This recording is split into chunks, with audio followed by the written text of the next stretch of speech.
Hello students, last class 12th का जो chapter हम लोग स्टार्ट किया था इकोसिस्टम, उसमें हम लोगों ने इकोसिस्टम का स्ट्रक्चर, फंक्शन, उसकी प्रोडक्टिविटी कवर अप कर चुके हैं। आज हम कवर अप करेंगे अपना next topic decomposition and energy flow. ठीक है, तो decomposition as we know, normally अगर बात करें तो डिकम्पोजिशन के अंदर क्या होता है कि जो भी वेस्ट मटीरियल है, ठीक है, हाउस होल्ड का है, जो भी वेस्ट मटीरियल होता है, अगर हम उसको डंप आउट कर देते हैं तो उसके ऊपर, बिकॉज वो डेड मैटर है, तो उस डेड मैटर को हम एक पर्टिकुलर नेम दे सकते हैं। तो जो डेड मैटर होता है जिसको हम नेमिंग डालते हैं, तो उस डेड मैटर को नेम दिया जाता है किसका? डिट्रिटस का। ठीक है, डिट्रिटस का मतलब होता है कि जो डेड रिमेन्स हैं, चाहे डेड रिमेन्स किसी के भी हों, ठीक है, dead remains of plants and animals. ठीक है, इनको हम लोग किसका नाम देते हैं? डिट्रिटस का। तो डिट्रिटस यानी कि डेड रिमेन है जो प्लांट और एनिमल के, दीज एक्ट एज, बेसिकली क्या करेंगे, these act as raw material for decomposition. ठीक है, डिकम्पोजिशन के रॉ मटेरियल होते हैं। कोई भी अपना फंक्शन होता है तो उसमें कुछ ना कुछ हमें जो है बेसिकली चाहिए होता है प्रोसेस को स्टार्ट करने के लिए। तो जो रॉ मटेरियल है हमारा डिकम्पोजिशन में कौन सा जाएगा? हमारा डिट्रिटस। ठीक है, अगर हम डिकम्पोजिशन को डिफाइन करना चाहें अब इसके बेसिस के ऊपर कि डिकम्पोजिशन क्या होगा, let us define this. Decomposition, it involves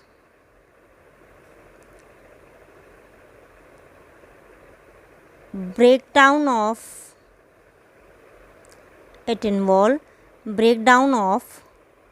complex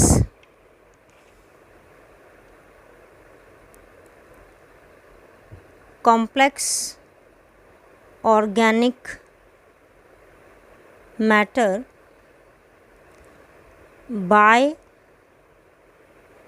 decomposer हमें पता है बेसिकली दो ही कैटेगरी अपने पास आती हैं। एक इसके अंदर हम लोग करते हैं फंगी के लिए, दूसरा हम इसके अंदर बात करते हैं bacteria.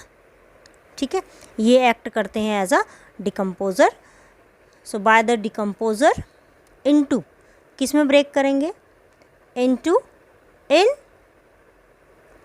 Organic raw materials, like कौन कौन से हो जाएंगे वो? जैसे कार्बन डाइऑक्साइड है, ठीक है, वाटर है एंड अदर्स, जो हमारी सॉइल यूटिलाइज कर सके या गैसेस फॉर्म में जो रिलीज़ करते हैं, जो हमारा एटमॉस्फेयर जो है वो एब्जॉर्ब कर सके। अब उसके बाद आते हैं स्टेप्स क्या क्या होंगे हमारे डिकम्पोजिशन में। तो स्टेप्स इन डिकम्पोजिशन, ठीक है, स्टेप्स कौन कौन से हो जाएंगे? फर्स्ट स्टेप जो होता है वो हमारा होता है फ्रेगमेंटेशन। ठीक है, फ्रेगमेंटेशन में क्या होगा बेसिकली कि जो डिट्रिटस है यानी कि जो हमारा डेड रिमेन है उसको ब्रेक डाउन किया जाएगा पार्ट्स में। ये स्पेशली किया जाता है बाय अर्थवॉर्म। ठीक है, अर्थवॉर्म का सबसे ज़्यादा इसमें हम लोग नेम डालते हैं। उसके बाद सेकंड प्रोसेस आता है लीचिंग।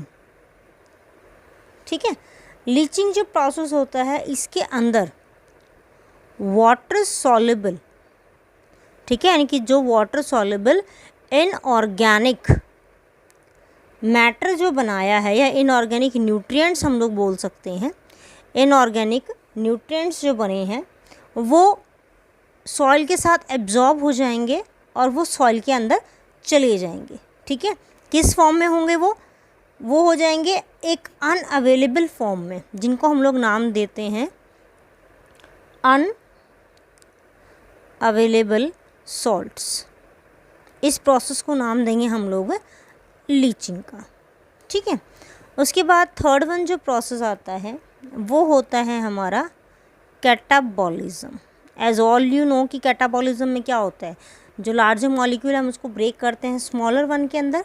तो इसके अंदर वर्कआउट होता है अपना एंजाइमेटिक वर्कआउट, एंजाइम वर्कआउट करेंगे, ठीक है। और एंजाइमेटिक वर्कआउट किसका होगा, दो ही का आता है अपना इसके अंदर, एक तो बैक्टीरिया का आ जाएगा, दूसरा इसके अंदर आ जाएगा अपना फंगस का, ठीक है।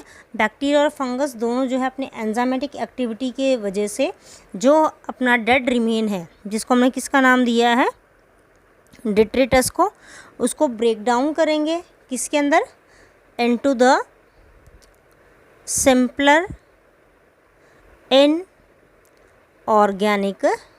सब्सटेंसेस। लीचिंग में वाटर सॉल्युबल इनऑर्गेनिक जो न्यूट्रिएंट्स हैं उनका ब्रेक डाउन हो रहा है। कैटाबॉलिज्म में चाहे वो वाटर सॉल्युबल हैं या अनवाटर सॉल्युबल हैं, सबका ब्रेक डाउन हो जाएगा, ठीक है। फोर्थ पॉइंट क्या हो जाएगा इसके अंदर अपना, ह्यूमिफिकेशन। ह्यूमिफिकेशन करने से पहले एक वर्ड आप लोग लोअर क्लासेस से पढ़ते आ रहे हैं, दैट इज़ द ह्यूमस, ठीक है। ह्यूमस क्या होता है कि एक प्रोसेस होता है जिसके अंदर जो डार्क कलर का सब्सटेंस है, ठीक है। ह्यूमस क्या होता है, it is a dark coloured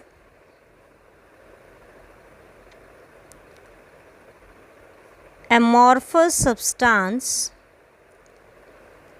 dark color amorphous substance rich in lignin and cellulose, ठीक है। और ह्यूमस की एक और अच्छी बात क्या होती है कि ये जो होता है, जो ह्यूमस होता है, ये हाईली रेजिस्टेंट होता है टू द माइक्रोबियल अटैक, यानी कि माइक्रोबियल अटैक इसके ऊपर नहीं होता।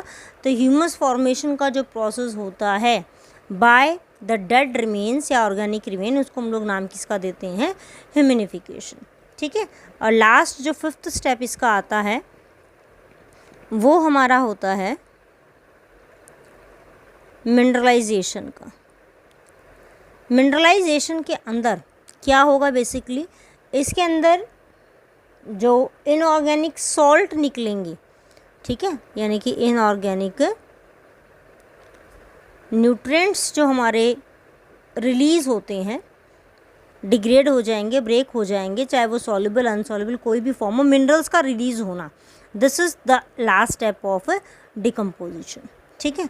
ये हो गए हमारे मेन फैक्टर इसके अंदर सारे के सारे डिकम्पोजिशन में। अब अगर हम लोग इसका एक सिंपल डायग्रामेटिक रिप्रेजेंटेशन देखें, क्योंकि आपका आ सकता है एग्ज़ाम के अंदर, तो इसमें ये देखिए क्या दिखा रखा है कि एक जो ट्री है, ठीक है, ये सॉइल में ग्रो हो रही है, उसके बाद इसकी जो लीफ है वो फॉल होगी, यानी कि ये लीफ फॉल होगी तो क्या होगी, डेड पार्ट हो गया, this is called what we called as detritus, ठीक है। अब उसके बाद some are eaten by the insect and other animals, nutrient and energy enter into food web. अब यहाँ पे ये क्या कर रहा है, अर्थवॉर्म है, एक छोटा सा अर्थवॉर्म है, कोई भी इंसेक्ट है, क्या कर रहा है, इसको ब्रेक डाउन कर रहा है। तो यहाँ पे हम लोग कौन सा प्रोसेस बोलेंगे कि यहाँ पे प्रोसेस कौन सा चल रहा है हमारा, फ्रेगमेंटेशन, ब्रेक कर रहा है उसको, ठीक है। फ्रेगमेंटेशन होने के बाद नेक्स्ट प्रोसेस कौन सा बोला था हम लोगों ने, लीचिंग प्रोसेस। जब ये इसको ब्रेक कर रहा है तो यहाँ पे कुछ सॉल्युबल फॉर्म भी निकल रहे हैं, वो soluble form by the process of leaching some nutrient leach into the soil by chemical action, chemically leach out हो रहे हैं, एब्जॉर्ब हो जाएंगे और कहाँ चले जाएंगे, हमारे सॉइल के अंदर। सॉइल में एंटर होंगे तो ऑर्गेनिक रीच हो जाएंगे, उसके अंदर एक्सेस के अंदर न्यूट्रिएंट मिल जाएंगे। अब इसके अलावा अभी हमने कहा था कि जो हमारा नेक्स्ट प्रोसेस होता है कैटाबॉलिज्म, कैटाबॉलिज्म के अंदर हमने बोला था किसका चलेगा, हमारा फंगस का एक्ट चलेगा। तो ये देखिए कि the leaves are partially consumed by the decomposer such as fungi and bacteria. तो यहाँ पे कौन सा प्रोसेस चल रहा है अपना, कैटाबॉलिज्म। यहाँ पे कौन सा प्रोसेस हो गया अपना, ये लीचिंग, ठीक है। लीचिंग और कैटाबॉलिज्म जो है ये एक साथ चलते हैं, तो कई बुक्स में कैटाबॉलिज्म को पहले दिखा रखा है, कई बुक्स में लीचिंग को पहले दिखा रखा है, तो आप इस डायग्राम के अकॉर्डिंग कोई सा भी पहले कर सकते हैं।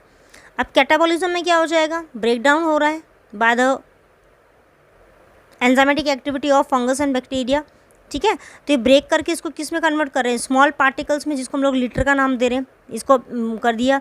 ये स्ट्रक्चर कौन सा है अपना, मशरूम है, ठीक है। मशरूम कहाँ पे ग्रो करता है, जहाँ पे डेड रिमेन या कोई भी ऐसी सड़ी गली चीज़ें प्रेजेंट होती हैं, वहाँ पे मशरूम बहुत ईजिली ग्रो हो जाता है। उसके बाद फर्दर और एक्सेस में डिकम्पोजिशन चलेगा, किसके थ्रू चलेगा, further decomposition by the earthworm, bacteria, इन सब से चलेगा। यानी कि यहाँ पे हम बोल सकते हैं कि यहाँ पे दोनों प्रोसेस चल रहे हैं। एक तो अपना ह्यूमिफिकेशन का प्रोसेस भी यहाँ पे साथ साथ में चल रहा है, दूसरा यहाँ पे हमारा जो प्रोसेस है मिनरलाइजेशन का, वो भी यहाँ पे साथ में कवर अप हो रहा है, ठीक है। दोनों प्रोसेस जो है वो एक साथ यहाँ पे कवर अप हो रहे हैं, ठीक है। अब इस पूरे प्रोसेस के अंदर एक पॉइंट तो कंफर्म हो गया कि भाई इन्होंने जो ब्रेक डाउन किया, ह्यूमस फॉर्मेशन की, कहीं ना कहीं जब वो सॉइल में जा रहे हैं तो दोबारा से कौन यूज़ कर रहा है उनको, प्लांट यूज़ कर रहे हैं, ठीक है।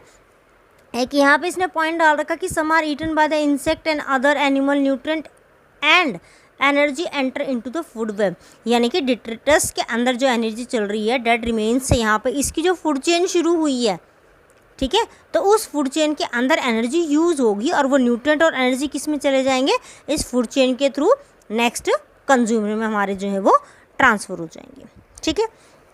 अब इस पूरे प्रोसेस के अंदर एक पॉइंट और क्लियर हो रहा है कि डिकम्पोजिशन हाईली एरोबिक कंडीशन के अंदर टेक ओवर होती है, यानी कि कौन सी कंडीशन चाहिए हमें इसके अंदर, एयर इसके अंदर एसेंशियल है। डिकम्पोजिशन का जो रेट है वो किसके ऊपर डिपेंड कर रहा है, डिट्रिटस के ऊपर, ठीक है।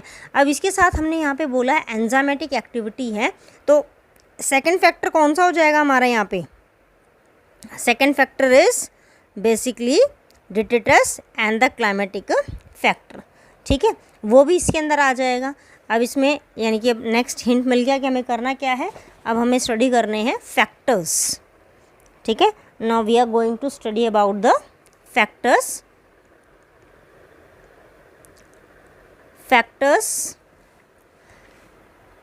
affecting the process of decomposition. Factor affecting decomposition, ठीक है।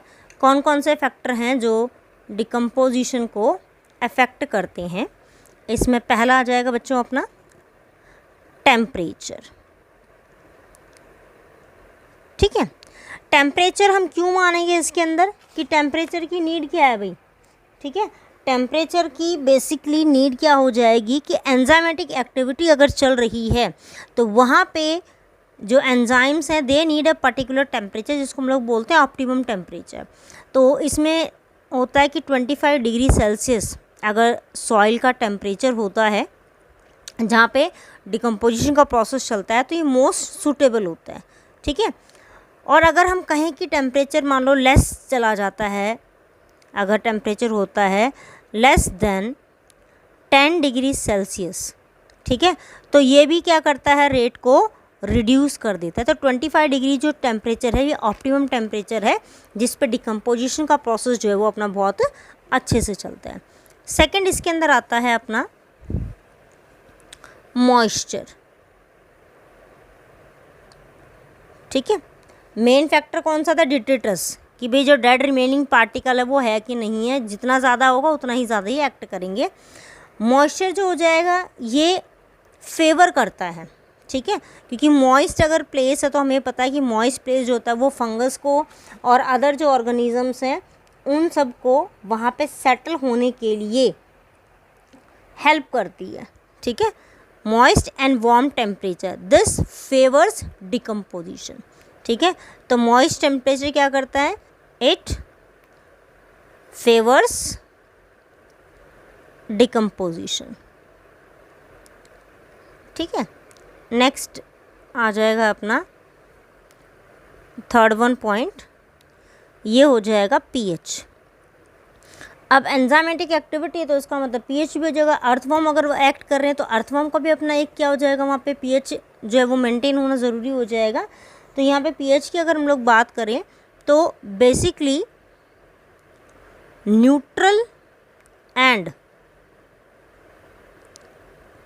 स्लाइटली एल्कलाइन जो मीडियम होगा किसका, सॉइल का, क्योंकि प्रोसेस कहाँ चल रहा है, सॉइल में। तो न्यूट्रल और स्लाइटली एल्कलाइन सॉइल अगर प्रेजेंट होगी तो ये डिकम्पोजर्स की ग्रोथ को हेल्प करती है, ठीक है। अनफेवरेबल क्या हो जाएगा इसमें, एसिडिक मीडियम। एसिडिक मीडियम क्या करेगा भाई, it reduces rate of decomposition, ठीक है, ये रेट को क्या कर देगा, रिड्यूस कर देगा। नेक्स्ट फोर्थ पॉइंट होता है अपना केमिकल कंपोजिशन ऑफ डिट्रेटस, ठीक है। केमिकल कंपोजिशन कैसी है, केमिकल कंपोजिशन का मतलब कि उसके अंदर कोई हार्मफुल सब्सटेंसेस तो प्रेजेंट नहीं है, ठीक है। हार्मफुल सब्सटेंसेस का मतलब कि प्रोसेस स्लो होगा if chemical like lignin, chitin होता है, लिग्निन और चिटिन, क्योंकि ये हार्ड कवरिंग होती हैं, अगर ये प्रेजेंट है तो ये बेसिकली कैसे होती हैं, नॉन परमिएबल इन नेचर होते हैं, तो इसके वजह से हमारा प्रोसेस क्या हो जाएगा, स्लो हो जाएगा। तो स्पीड अप किससे होगा, इंक्रीज कब होगा, उसके अंदर क्या होना चाहिए, तो अगर डिट्रेटस के अंदर एक तो नाइट्रोजन, ठीक है, एक्सेस के अंदर प्रेजेंट है, एंड शुगर्स अगर उसके अंदर है, शुगर चाहे किसी भी फॉर्म में हो, अगर ये प्रेजेंट है तो हमारा जो प्रोसेस होता है ये एक्सेस में होता है। और शुगर कौन सी होनी चाहिए, बेसिकली हमने वाटर सॉल्युबल 3-4 बार बात की थी इसमें, तो शुगर और ये कैसी होनी चाहिए, वाटर सॉल्युबल, ठीक है, यानी कि नाइट्रोजन के कंपाउंड हैं, शुगर हैं, वो वाटर सॉल्युबल अगर होते हैं तो वो ज़्यादा इसके लिए फेवरेबल होते हैं, ठीक है। उसके बाद एक और कंडीशन आती है जिसको हम लोग नाम देते हैं एरियोबायसिस, ठीक है। एरियोबायसिस जो कंडीशन होती है, इसका मतलब कि जो हमारा प्रोसेस है डिकम्पोजिशन का, it need aerobic condition, that means it require oxygen. तो ऑक्सीजन की सप्लाई जो है वो इसके अंदर होनी चाहिए एक्सेस में, जितनी इनको रिक्वायरमेंट है उतनी। अगर ये रिक्वायरमेंट इनकी फुलफ़िल नहीं होती है then the decomposition process will not be cover up, हमारा प्रोसेस क्या हो जाएगा, इसके अंदर हमारा प्रोसेस स्लो डाउन हो सकता है, स्पीड इसकी क्या हो जाएगी, रिड्यूस हो जाएगी, ठीक है। तो ये बेसिकली पूरा हमारा कवर अप हो गया किसके बारे में, डिकम्पोजिशन के बारे में, ठीक है। नेक्स्ट वीडियो में मिलते हैं, उसमें हम लोग कवर अप करेंगे अपना एनर्जी फ्लो। Thank you.